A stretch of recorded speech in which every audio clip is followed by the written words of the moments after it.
Today, we sit down with a farmer who is proving that broiler production can be done effectively.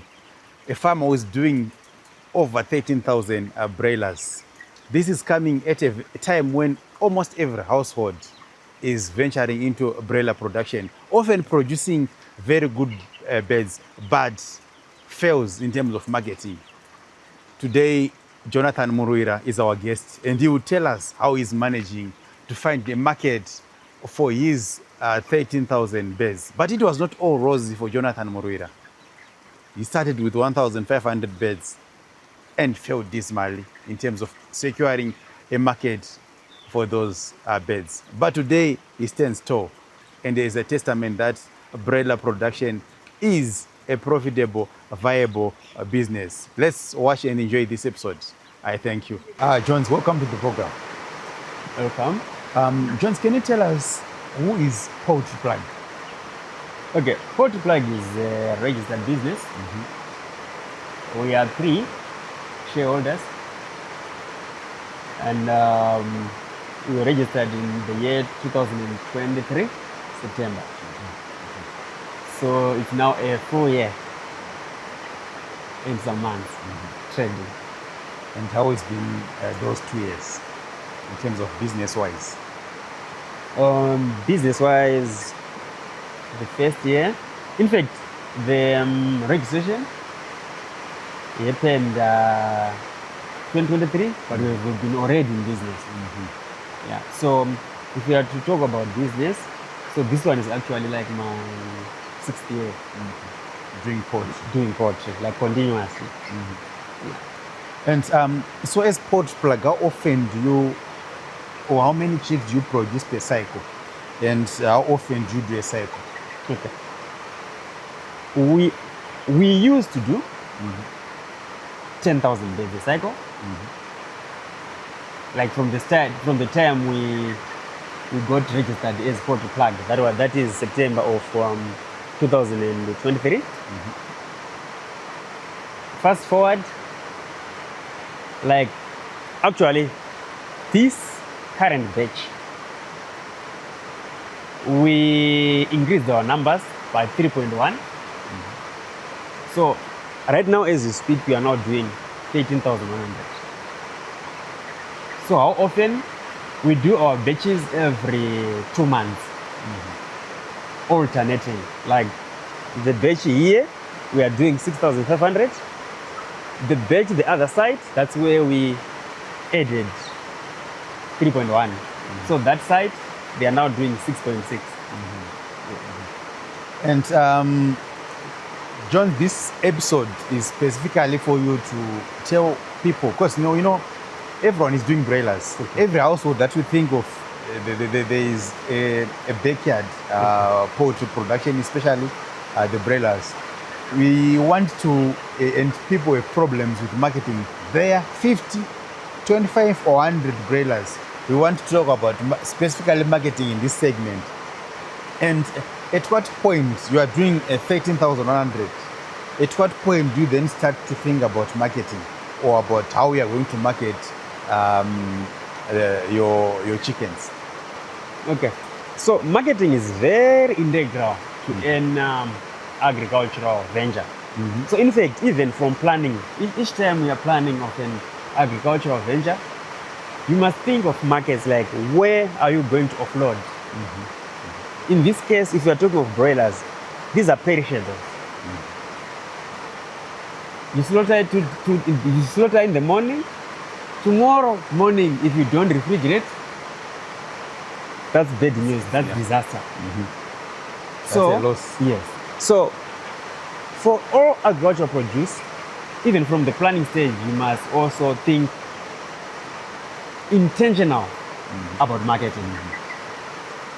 So even the idea for us to then increase our numbers, it was also informed soberly by a growing market base. Yes. That then gave us the confidence to say it's time for us to think and invest in actually like increase our numbers. So, Jones, I want to take you back to the time that you started poultry production. how many bags did you start with? And at that particular time, did you do market analysis or it was just production? I started with 1,500. That is January 2020. I didn't have the time to do like market analysis because how I started, it was a matter of survival. So everything, I then learned a lot of the basics along the way. Yes. But like now, I am now very intentional about the markets. In fact, for every venture that I can think of, I consider markets. You know why I'm asking, Jones? Because even if people want to start a business for someone, the first business that comes into their mind, we train my broilers. Let's buy 100 chicks for them so that they can do broilers. So that's why this segment is very important. We want to be able to educate someone in terms of market dynamics for the broilers.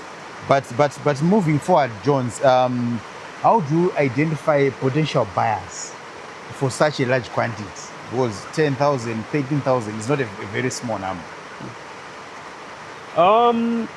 Pane imwe shona inotaurwa nevanhu yavanoti kwanzi nyama yakanaka inozvitengesa. So if you follow that, you actually then realize that if you produce a very good product, many times it can actually self-market itself. In the sense that when the second person sees it, then the next question, the next thing is they are actually like asking like, where can I get it? So as you think about the market, you are not just supposed to think about the market in isolation. Yes. You must think about the market, but also considering other factors. Yeah, the product itself. Yes. Because even if we are talking about marketing, they tell you about 4 P's. Now they are actually even more than 4 P's. I think but maybe yes, 7 or even more. But then they talk of people, product, place, price. So that means like there are a lot of other variables to consider when you're marketing a successful brand or a product. Jones, you are saying that a very beautiful product sells itself. What makes you think that your broilers are unique, or how do you differentiate yours from the rest of the other people that are doing broilers, so that a very big client decides to no, let me buy from Jones? Okay. All this time that I've been doing broilers, I'm also taking some time to learn. Because honestly, I don't know it all. So one other thing that I also learned, pani pavaitaura nyaya dzekuti even like mavaccines nemishonga yatinodzipa idzi, mukatarisa mishonga inenge ine avanoti mawithdrawal period. Chavari kutaura ipapo ndechekuti vari kutaura kuti imwe yemishonga yatinopa zvipfuyo zvedu ine mukana wokuti kana dzikazopiwa vanhu usati wapera kushanda, vanhu vanogona kuzodya even mishonga yacho. So it's something that I learned, but I also took it personal to be very intentional to say, when I'm doing these broilers, after day 21, I'm no longer giving them any of those synthetic mishonga yechirungu. Kana dzikazonzi dzarwara, then I will be going natural. So you then realize that some of my regular customers will tell me that huku yako inotesta. So that thing alone, it has a bearing towards the taste of the bird. Yes. So, and also something that is also important is about consistency. You don't want your bird to just taste good, nice once. You want it to do what? Consistent. So intentionally, I'm also even very consistent about the process, how I do it. But with the end in mind. So there you have it. If you have tested road runners, if you have tested broilers, these ones are more tastier than the one that you tested. Jones are more tastier than the one that you tested. So Jones, what type of customers do you target? Do you target wholesalers? Do you target retailers? Do you target supermarkets, butcheries? Okay. So as a starting point, my customers normally used to be what they call makoronyera. So makoronyera is just a general term in the market.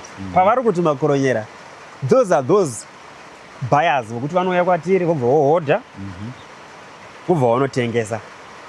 I want to believe like they fit in our model of trying to push volumes. Even in their case, they also add a reasonable margin. What they are also interested in is to push volumes. For somebody who has got developed the market, today that same person can come and pick 400 in the morning, and then tomorrow pick another 400. So that is one market that is more like generic. But yes. But I've also gone a step further. Because with that market, you realize that it's that market that can take volumes, yes, but it's not 100% reliable. You can't necessarily like plan on it. So when you are now doing numbers like what I'm doing, you don't want to rely on one customer. Because when that one customer lets you down, then you're doomed. Yes. So intentionally now, I'm at a point whereby I've actually started to sell even for fast foods. So you realize that with fast foods, they take volumes. Like they can tell you, like you can send 2 trucks at a time. They pick 5,000. Today, a day after tomorrow, they pick another 5,000. So when I'm telling you that I'm doing 13,000, that's nothing. Because already with them, they've built a very big market. Some they are selling fast food, some they've got butcheries. So bit by bit, I have already started to supply those markets. And them being repeat customers, I'm sure it's also testament to say they're also happy with my product. So Jones, out of interest, does it get to a point where these fast foods that you mentioned then fund you to produce a batch, say, of 20,000? Pre-funds, they come to you, say, Jones, we have everything. Can you keep these 20,000? Then we'll buy from you. Have you ever had a situation like that? At the moment, I haven't had such, yes. But I want to believe, like in the market, those arrangements, they are there. For example, like Ivy's, that's what they call contract grower. So I want to believe, riding on that precedence, it's something that I can then now even like table to them. Approach those fast foods. Table to them and then tell them, maybe to say, I can guarantee you a good product, so can you? So I'm just saying, even from your suggestion, there's room for such. Jones, you're not doing batches in thousands, and now you have in the process of the 6 years that you've been in this business, you've managed to build a very wide customer base. But Jones, want to talk about someone who's still failing you into this business. They have a relative in the diaspora there, they have a relative maybe who's working, they've decided, no, let me help this brother of mine, this sister of mine to start a broiler project. They start with hundreds. They start them with 100 beds. How does that person market those? They've managed to raise them. It's now at a point where they need to sell. How do you advise someone who is such a small number to market? What should they do? Because someone can do 100 and only be able to manage 20 from people within their circle, and they have 80. If you don't have refrigeration, those 80 beds are going to waste. Or you might be forced to sell them at even $2 or $3 per bed. How does someone with 100 beds how does someone with 100 beds make profit someone who's just starting the project? Okay. What I would advise, let me say, like to anybody considering poultry, is that please don't take shortcuts.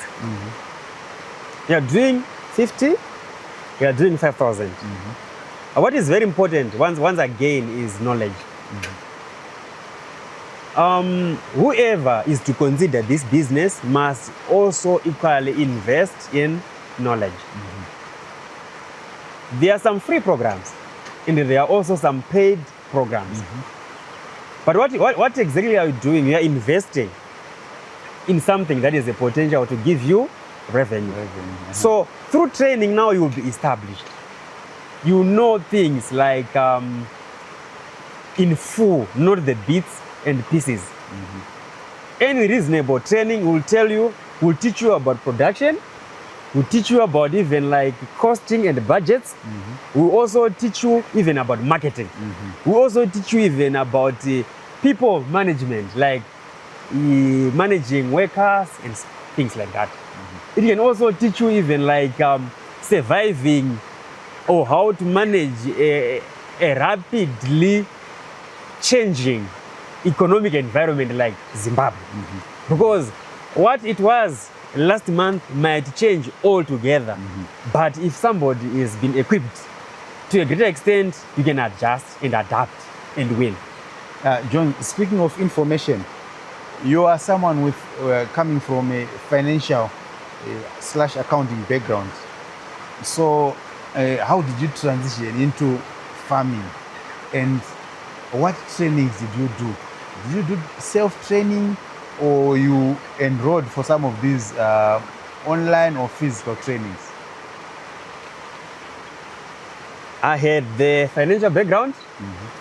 Now what I'm doing, which is a very strong component of this business, because that then helps you with the finances of the business.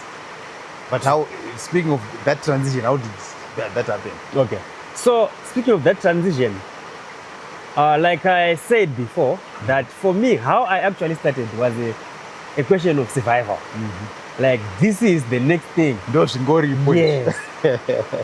That is available, that can present to me an opportunity to make a living.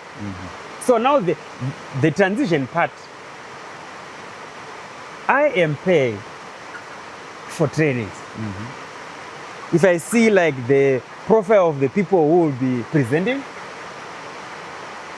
if they say pay this much, I can pay for myself. I can also equally pay for my staff. And then even, not everything is paid. Even for some free available trainings, I go there, I attend. And also even like maximize even like use of the internet now, and even AI. So you then realize that like even from AI, you can then even get even some lot of available information that can help you and enhance your operation daily. But as for learning, you won't get enough. So the attitude must be that one of somebody who is keen and willing to continuously learn. Jones, so with the experience that you have now, having started off 5 or 6 years ago, starting off with a batch of 1,500, you are still enrolling for poultry production lessons? Sure.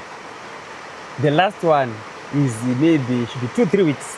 The training that was conducted by Nova Feeds in conjunction with Charles Stewart. I attended.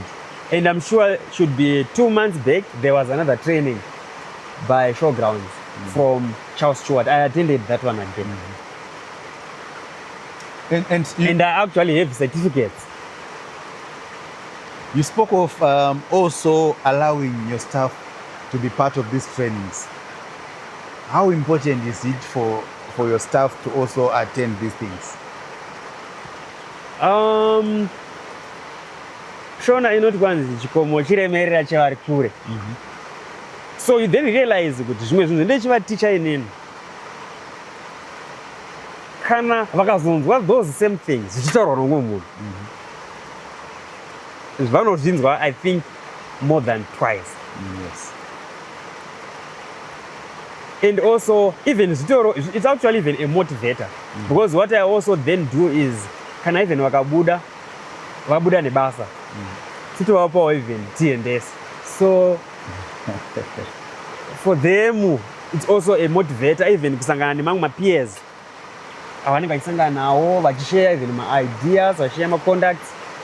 Kana vakazosangana neimwe challenge, mudanga mangu, anokwanisa kufonera umwe wake uyo wakasangana naye kutraining.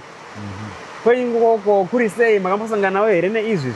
So I have seen that beneficial. And actually it has translated even to my business in terms of my mortality. Because pandaingofunga kuti mortality kana ichitori kana kuti pa 4% yakanaka. Now because of that exposure of myself and the exposure of my staff, tava on the same wavelength.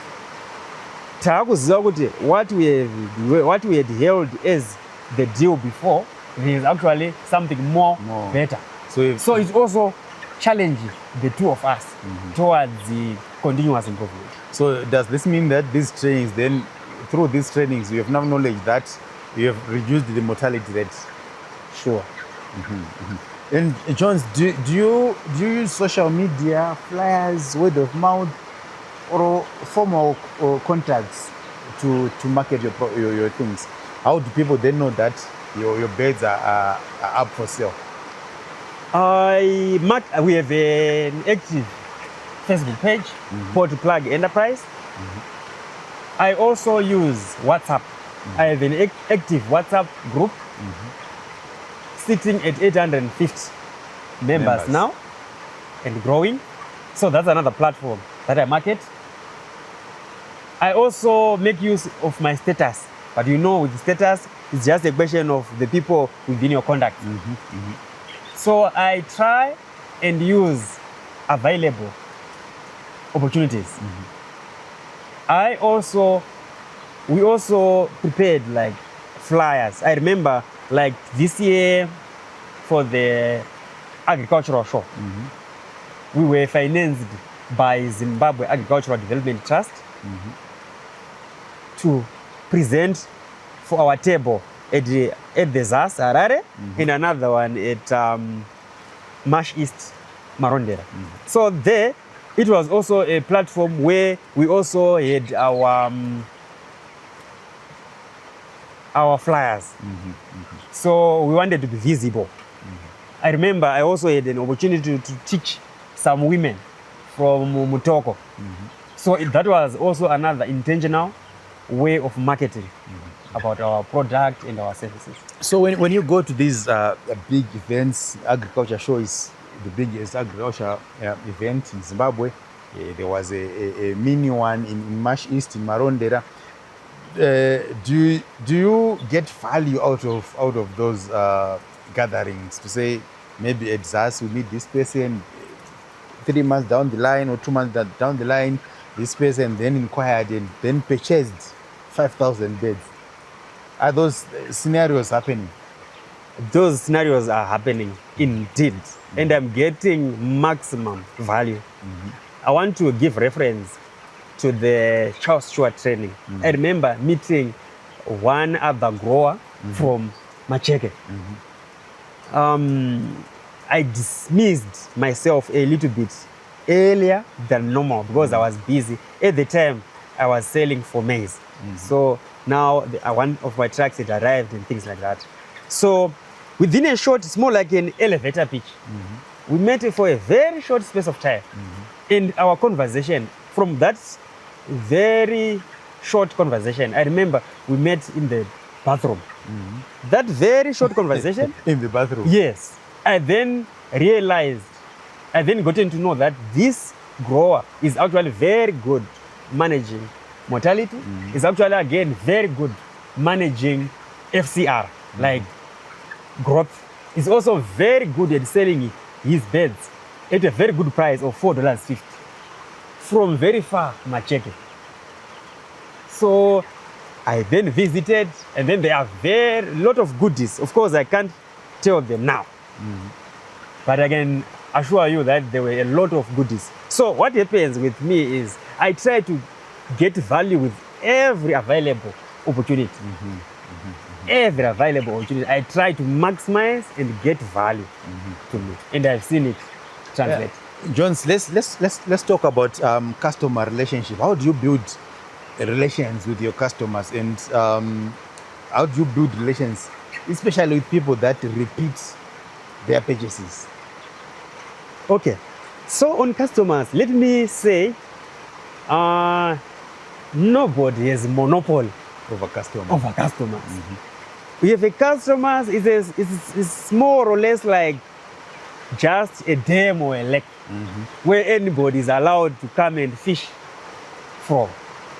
So it's a matter of waisa here zvitube waisa here tumanyurusi kuti attract the fattest what fish.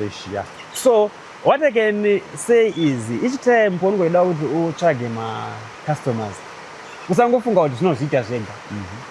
Be intentional even about customer care. Pamwe pacho now you don't necessarily need to do much. Where you need to just to say thank you even after I sell, do that. Sometimes it goes a very long way. Yeah, and also we have also tried to do some promotions. There are some t-shirts, some shirts that we buy, we then brand, we give to some of our repeat customers. I want to believe it's also some of the things, some of the little goodies it matters. that one of the customers may actually what? Consider. So the point is, if you need a market, please invest and be very intentional about building, nurturing and sustaining the market so that you don't lose what you have and also you keep growing. Jones, I want to talk about logistics and delivery. Do you provide transport for your customers, especially when dealing with big orders or buyers, they come to you? Okay. So my market, we have got dressed beds. So for dressed beds, I tried to differentiate and also to give people options. So if you want a dressed bed, you have an option and a price that you can pick that dressed bed from the plot. We dress for you, very nice, clean, tight. You have an option to then drive, come pick from us. Sometimes at 40 cents less per bed. But maybe time, you don't have time. After we dress for you, we can deliver to you. For smaller numbers, $5 per bed. We can deliver to town, it's $5 per bed. But if you now need more, like beyond town, town or maybe along the way, like Rua, we can deliver at $5 per bed. But for some, we are flexible. Depending on the numbers, we can talk and find a way. But mostly so that in some instances, the transport cost is absorbed by the customer. But maybe in instance of very big orders, we can find some compromise so that we actually, from our end, we are pushing volumes. So Jones, if someone is coming to pick up, beds from here, dressed ones or live ones, I want 20 beds. How much is it per bed? Our prices normally ranges from $4 for live bed. It normally ranges from $4.20 at the moment to maximum $4.50 per bed. And also our weight, because we can't just talk of the price. So also need to talk about the product. So our product normally ranges from 1.8 kg to 2.2 kg live weight. Jones, what determines the prices for broilers? Because we've seen people, especially within our high density areas, we buy this for $7 per bed. Some do $6, but most now do $7, and you are selling one at $4.50. Make it make sense. Okay. So the price, especially for agricultural produce, is mostly determined by market forces, the forces of demand and supply. So, if the supply is lesser, normally the prices go up from the side of producers. But if the supply is constricted from the side of us growers, vice versa. So, That's when you find like at one time, same broiler is selling at $4.50 and they take everything. But on the other day, when the supply is too much, you find that same bed selling, fetching price like $4 at most or $4.20. Okay. And Jones, what's the biggest challenge that you face when you're trying to offload 13,000 beds? The biggest marketing challenge that you face when you're trying to offload these 13,000. Okay. So I just need to make sure that my bed, number one, the weight is good. Because number one thing, especially when you're, in fact, all the market, either dressed or live, one thing they are interested in is the weight. Is the bed heavy or of the standard weight? So it can only be a challenge when I'm selling a bed that is underweight. At the stage where I am now, so long my bed is for proper weight, then very rare in the sale job can I face challenges to push it. So it is to make sure that the weight is good. But like I said again, the palate of the taste again should be good. Because there are some who are tempted to give these broilers some funny things. Piggy, or I hear some mention like ARVs. But then you realize that the taste will be too bad. Yes. So it's not just a matter of weight. So you must be all on point. The weight must be good. The taste is a product of what you have administered in terms of feed and medications should be good. And also even like the color itself Of the bed. from the bedding, it must be white. And also you're looking also even Zondora.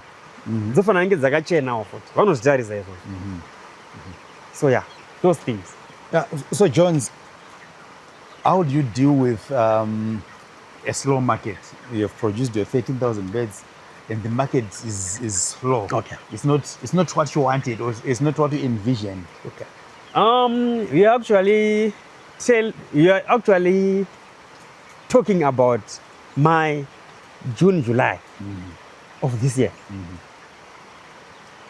My weights were very good, but the market generally was very bad during that time.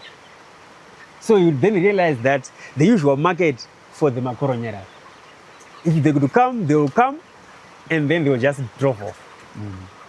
So that was a time for me to then think outside the box. I'm sure that I might not necessarily like, even saying it out, it's fine. That's when I started to do deliveries for broilers. Because the back of my mind, when each time I thought of deliveries, I was telling myself that I can only do deliveries when I'm having my own truck. June, July, I didn't have my truck, but I found a way. And I started deliveries. And I'm telling you what, depleting that batch actually was also one of the very interesting challenges. I gotten myself so fulfilled because you face a challenge, you think through around it, and you win. So what I know, one thing that I know is that there are even many more challenges that I don't know, that I have never dreamed of. But then what you must continue to think through is that you need to think Outside the box. yes, very rare in which even Bible kwanza kwaya hakuna miedzo unokuwira unosangana nawo unokukunda. Yes. So if you have faced that particular problem or situation, there's always a way out. So usaneta kufunga funga even outside box. Okay, so Jones, at what stage or at how many weeks do you start offloading these beds? I start offloading them at day 32. I think I once told you, when I'm placing these beds, like for instance, this house, its capacity is for 6,000 because it's measuring 60 by 10. but instead I place 6.5. So when I place 6.5, that means ndatoita overstock. Yes. So what I then do is day 32 to day 35, ndinoita thin dzakura dziya dzehombe. I sell the 500. Like in this case today, this is my day 35. And I have actually thinned those 500. Zatobuda papa munotoona papa. Zatobuda 500 zatobuda. So kana dzabuda those 500, ndadzisira space yakadziringana kuti dzichikura next 4-5 days. Musi 28 December huku dzemuri kuona idzi dzinenge dzachinyatsa kuchikura. Ndakuchiti vanhu vese chiya mudi mukure chiya mutenge. Vanhu pauro vachitenga akangonhonga ihombe anenge achingonhonga akadzichero. So Jones, what happens if you keep these beds, or if this market is slow? Okay. Then they go over maybe with 7 days, and we know that broilers, they eat like nothing on earth. They don't rest, they keep on eating. What does it mean in terms of your profits if you can't sell in a maybe 4 or 5 week period, then you overlap with 7 days? Okay. A broiler mustn't be allowed to exceed its maturity. Ikango exceed any 1 day yakutokurova my profits. Okay, so as I was growing, and even as I'm still growing in the market, that's one area and ndotsvaga yokuziva kuti kana zvikazi ndine ma-scenarios nema-assumptions yokuti if it happens to happen this way, so what? So imwe I have also gotten to know ma-abattoirs ariko, and ndoziva kuti uyu ukamuendesera wasangana situation yokuti zvishuwa zvakasunga, iyeye anotora product rako okutengesera ozokupa mari yako osara neprofit. Ndava kuzivawo even matsotsi, because varipo matsotsi okuti dzina kubuda voya uchikutorera, vanokutorera mari yako yese and it will be history. As I am speaking right now, I'm actually in a process yokuti pane mamwe ma-dates mamwe, even vakazvinzwa izvezvi handina problem now, pane mamwe ma-dates andotoconsider kuti let me now write them off. Why am I writing off? It pains. But I think it gives me peace because handizoramba ndichirangarira nezvechikwereti. Ini ndiri kurwadziwa munhu iye hapotona kana chinhu wanje ari kurwadziwa nacho. So by writing them off, I think I'm helping myself. And also chimwe chatondibatsira ndidaro ndechokuti I have also developed capacity to sort of like absorb those losses. And not only that, but I've also devised some systems and mechanisms. You're going to moving forward. How can I manage?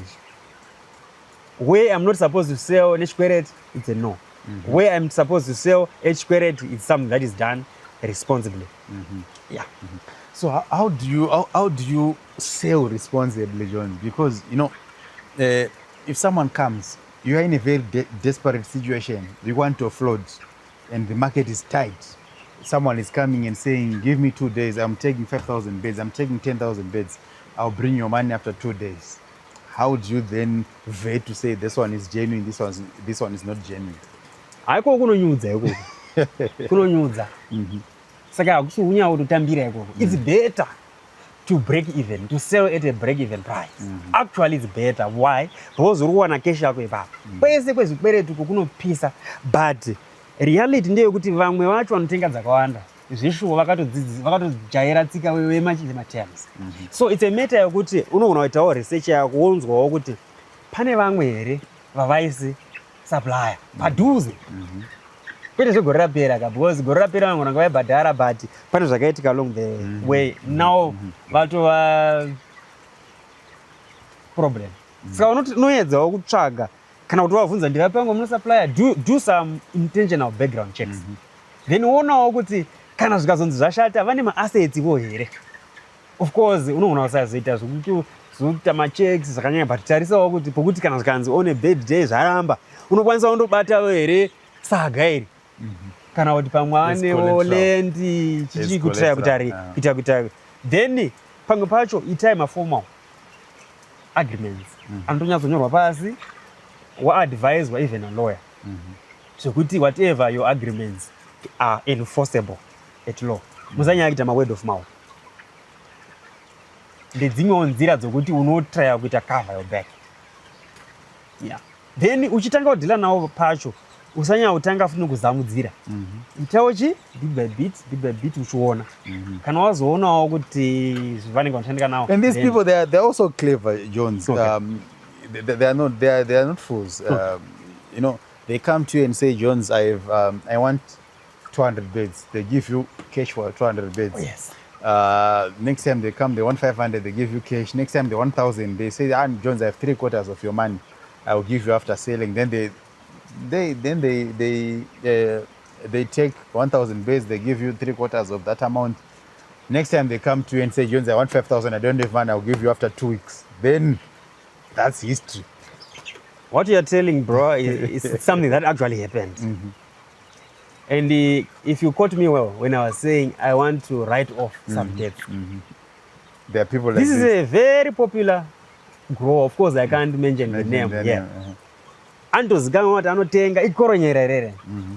Andorinoita motokari kake kachidi atora idzi abhadhara in 2 days adidi. So trust inoita ichidi build trust, yeah.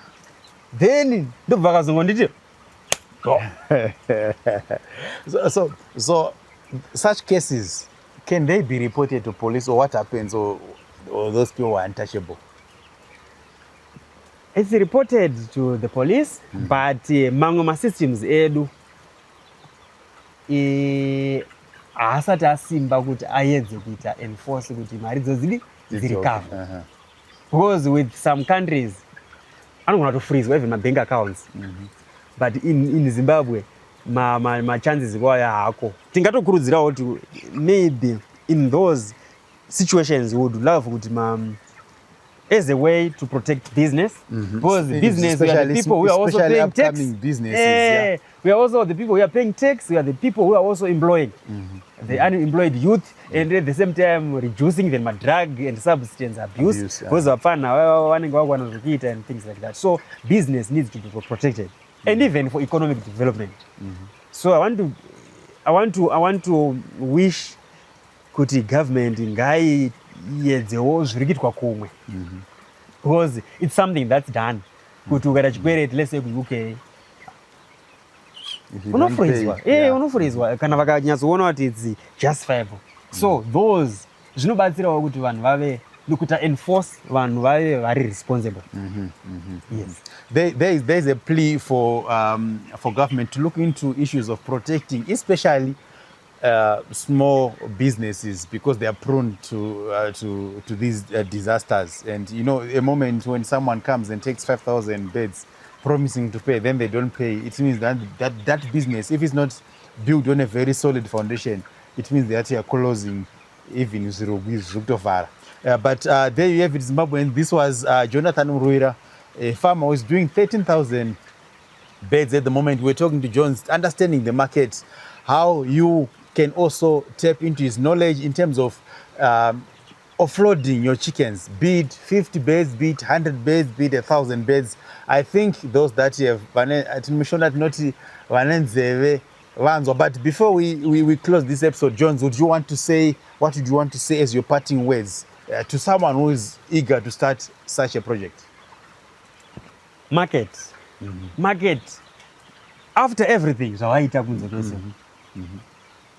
market. No pay day kwako. So market is very important. Invest in your market. Usarara for market. And like I said, nobody has monopoly over a certain customer. Means when customer wako, there's a potential someone is watching them. Yes. So be very intentional about market. Build, nurture, and sustain your markets for you to have a profitable agricultural production and business. But before we close, sorry, Dennis, there, Jones, we didn't speak of profits. You might not disclose the exact amounts, but if you are doing around 5,000 beds, what's your worst case profit. Let's say you have a very good market, you have managed to do this 5,000 in a proper way. The mortality rate was not bad because you can't have 0% mortality. I mean, maybe it's possible, but No. if it's not possible. If you are doing 5,000 beds, John, what's your worst case profit? Yes, we understand that there's break-even. One, the scenario is a break-even point.